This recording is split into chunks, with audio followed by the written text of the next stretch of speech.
Hey folks, Mike here today with some thoughts here on Doom Eternal. So I just beat this game maybe 15 minutes or so ago. Really good game overall. I'll be talking in this video specifically on the campaign slash single player side. I've not played the multiplayer, don't really intend to. Yeah, we're going to go ahead and load my save but actually play from the beginning. So you'll get to see some later level equipment, but there won't be any real spoilers since I'll be playing the very first mission of the game. And the reason I want to do that is to get some unlocks done. So as you can see, I'm missing a few things, so why not? We'll go ahead and load that up, get 100%. Yeah, Against all the evil that hell little can conjure, intro text thing here I can't skip all just the yet. wickedness that mankind can produce, we will send Usual disclaimer while we wait. only You know, this is not a paid review or anything, right? Should be pretty obvious if you've watched this channel. I am playing this on PC through Game Pass Ultimate subscription, so I've paid for it indirectly, I suppose. And that's kind of why, you know, I'm not really gonna play multiplayer. I've got a ton of backlog and stuff. If you've ever seen any of my videos, you'd know that already. So, anyways, yeah, campaign, great. You know, Doom 2016 was a phenomenal game. I've really enjoyed this. I know this game's got a bit of a mixed review in some cases for various reasons. I could see it. I totally understand why, but anyways, we'll talk about this one. Then we'll go into the details later on. So, there's a couple mechanics that are worth noting. So if I hurt someone and he's flashing like that, I can go in and do a glory kill. Basically, it's a way for you to catch a little breath, get a bit of healing done, and that's that. If you want armor, you can set them on fire using what would be the reload button in most games. You also have chainsaw, which is what would be your crouch button in most games. So those two, well, I guess those three mechanics, those two tools plus the other mechanic, getting glory kills, all combined are essential tools to getting through some of this game. The reason I'm popping my map open is I'm just double checking where some of the secret stuff is, so I can at least show you guys at least one of them. So yeah, the glory kill mechanic seemed kind of gimmicky. Looking at oh yes, I forgot this part's coming. Anyways, it seemed like gimmicky at first, right? When they went ahead and decided to make a new Doom game. But the reality is that it's pretty useful. It works pretty well. You know, they made it a pretty important part of the game, and in doing that, they allowed the game to be very much a, you know, move forward kind of scenario where you're pushing forward constantly, and it allows you to do that instead of, you know, trying to hide constantly and heal up and all that fun stuff.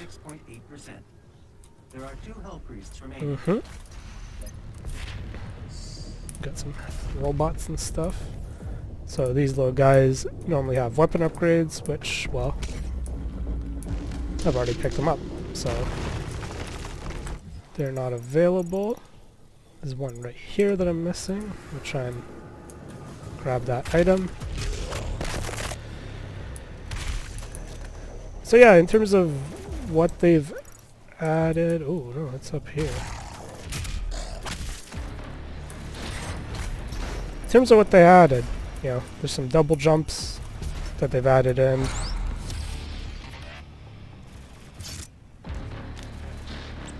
Okay. Yep, that's different than the first game, where they fist bumped. You know, the flame mechanic is new. The double jump might be new, I don't quite remember. I know the dash is.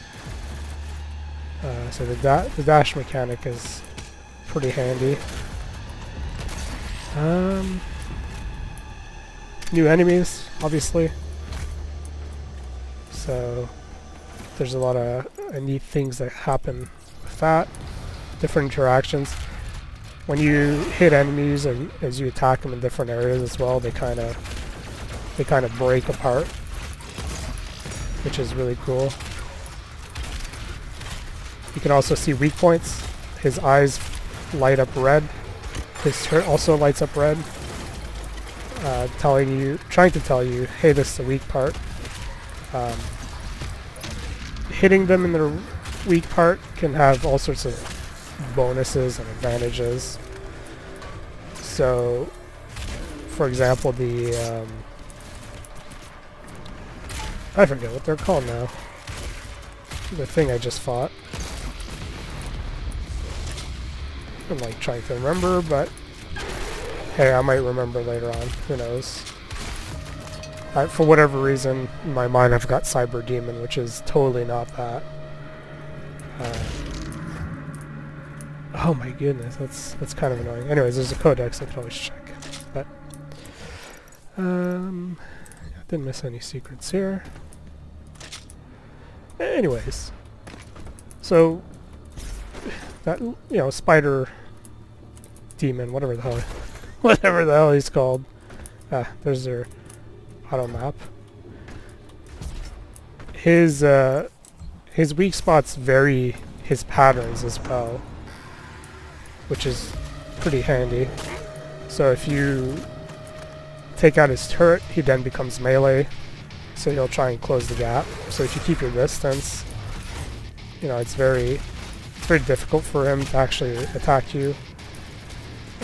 His eyes, I believe, just make him not attack or miss shots often.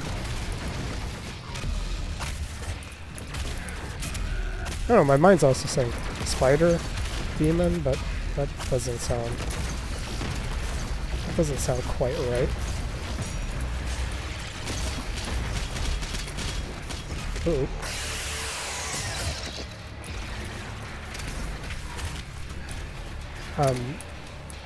So yeah, I think that's a pretty nice mechanic. You know, it gives you a lot of flow. Combine that with the dashing and the double jumps. You know, there's a lot of things going on in this game, which I appreciate. You know, it's not just your typical run and gun. There's actual strategy and things you have to think about, and you know, you got to balance all sorts of other bits and pieces in this game, which is quite fun. You know, it's pretty fast-paced as well. So that's something I didn't pick up on my first playthrough. So there's all sorts of codex things like that you can pick up.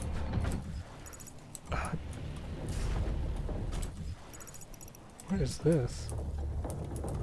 It is probably on the other side of this wall. Yeah, overall story, I liked it. They're going places, right? 2016 and this. Pretty good for that. The levels...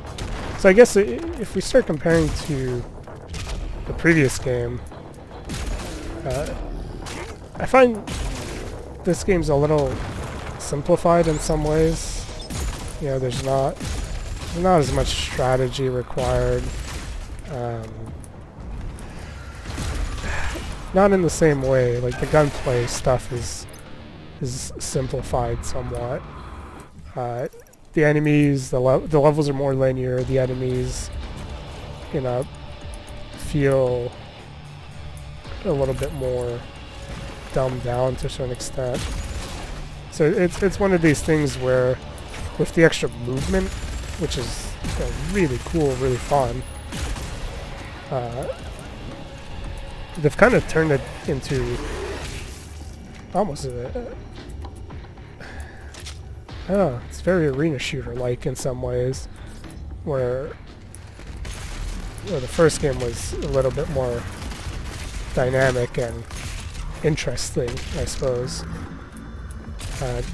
This game feels a little bit more dumbed down in some ways. I guess in order to make room for the new mechanics and stuff. I don't know. Music, maybe not quite as good. Not saying it's bad, but just saying, you know, the stuff that Nick Gordon made in the first game is definitely a lot more interesting. This feels, you know, again, good. Like everything else in here, I've had a lot of fun with it. It's really good.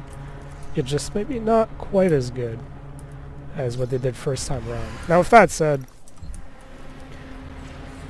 I prefer this game. I prefer the gameplay. I've had a lot more fun. This game is really intense. Oh, come on. Just missed the timing. So yeah, there's neat little tricks you can do with certain enemies like that. Or, you know, they've got a certain weakness. It still feels good. It still feels really good. And yeah, the simple, you know. Oops. Shouldn't have. You're not expected to have. You're not really expected to have the double jump at this point, I believe. Ooh. Self-inflicted damage, the worst.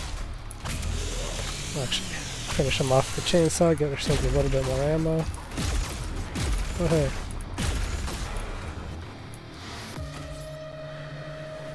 Yeah. Oh, that's gonna be a tough one. So what's happening at this point too is because I've completed the game and I have all sorts of upgrades. This is... He's up there, isn't he? This is like much easier than it normally would be. And again, it's the beginning of the game too, right? So you can't expect them to throw everything at you right from the get-go. But I don't know. You know, for all the complaints about this being maybe not quite as, you know, a little bit more linear, guns feeling a bit less good, I suppose. Music might not be as good either. You know, for all of those complaints, just the extra movement stuff they added, that alone is just so good. It's so fun. You know, I find it difficult to complain. Whoops. No, I didn't go through the fire. The fire expired just as I got there, in case you're wondering. Ooh. Well, I guess, as I say that, that's the first time this game's chunked a little bit, because it's normally at like 200 frames, but I think that was just weird collision or something, not the actual frame rate. Yeah, I guess we'll show this little combat room as well. Try and find one more secret. Oh hey, there's people here.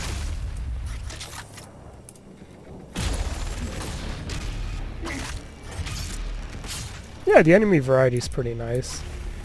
Even though, like, what you're seeing now is not going to be the most amount of variety out there. Trying to figure out.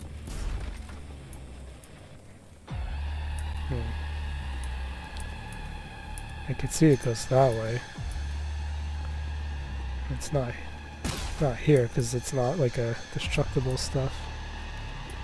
Here.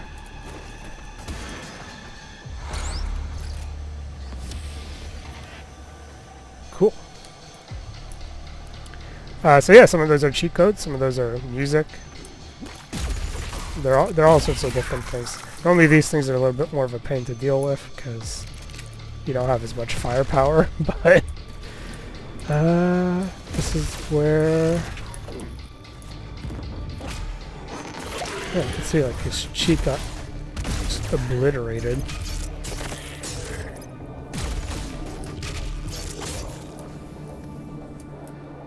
Oh man, it's a good game, it really is. I don't know where they go next. I mean, they've done a DLC for this, which seems interesting. I've not played it.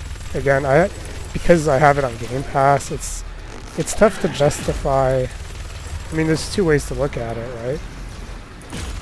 It's tough to justify spending money on a game that technically don't own and will eventually leave the service. At the same time, it's not like I'd play it more than once, probably. Because, you know, as much as I enjoy the game, yeah, I've got other stuff to play. And yeah, I suppose it still comes in way cheaper than it would have cost me otherwise. So, you know, $10 to get the full experience, or I mean Canadian dollars, so probably $15-17 Canadian. That's still a lot less than what it would normally cost me anyways.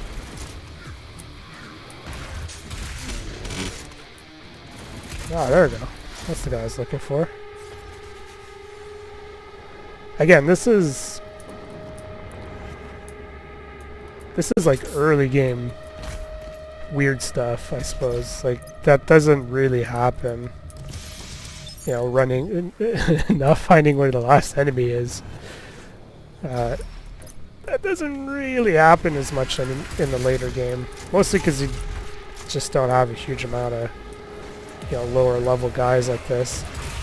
Or they don't count towards, you know, as a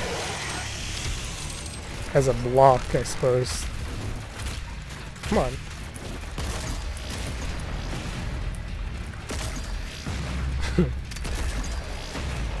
It's so fun doing that. Just sticking these guys and absolutely wrecking them.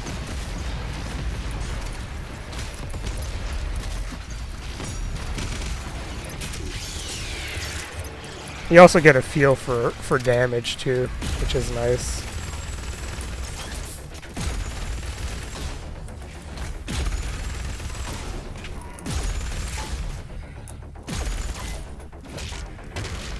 Whoosh. Oh yeah, there's the blood punch too, which I should have mentioned. So your melee charges up over time, and you get the special blood punch, which you'll see it does like that explosion radius when I land it. So that thing's pretty strong. It's very useful to have. It can get you out of trouble pretty quickly.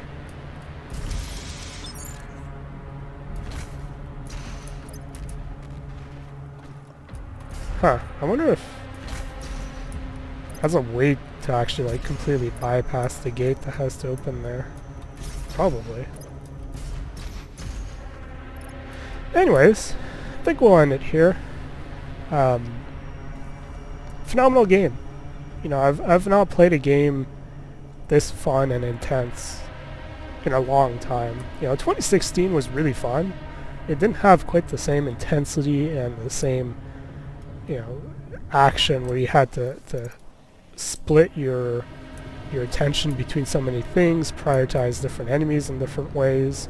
Some of that stuff might be a bit gimmicky to some, but to me it worked out amazingly well. You know, in terms of gameplay and overall, you know, feel of how this game played for me, it definitely ends up higher up than 2016.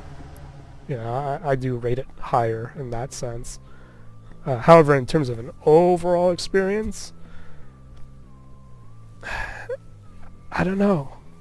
If I exclude that specific part of the gameplay that I really, really liked, yeah, the rest of it's not quite as good. It's not bad by any means. It's better than, you know, the overwhelming majority of stuff out there. It's just not quite as good.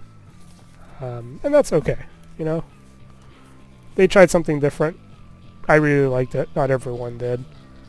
But hey, that's what they need to move forwards.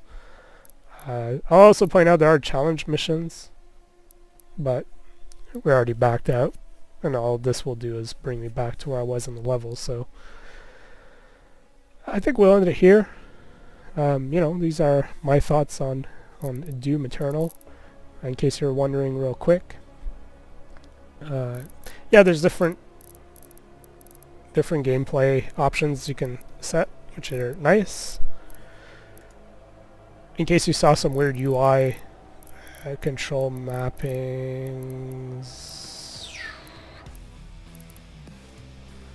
Dvorak keyboard layout. So it's your standard WSAD, R for reload, C for crouch, or yeah, you know, where R would be reload, C would be crouch. Those are different abilities. Not UI, but video. There, that's what I was looking for. So yeah, no VSync.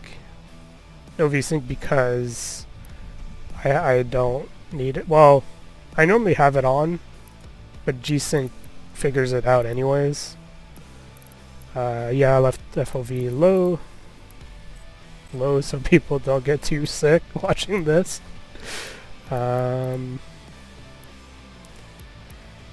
the performance metrics are pretty cool. There's a lot of data. Yeah, everything's on the highest. So I left things more or less how you would expect it to run it maxed out. In case you were wondering. There are different little modes you can turn on too if you wanted. And I think that's it. Runs on Vulkan, runs great. Like I said, it's not a particularly demanding game. Because they're excellent programmers working over there. So anyways, I'll stop from rambling on. No, I won't keep rambling on. I'll finish my rambling on by saying, hope you guys enjoyed, and I'll see you guys in the next video.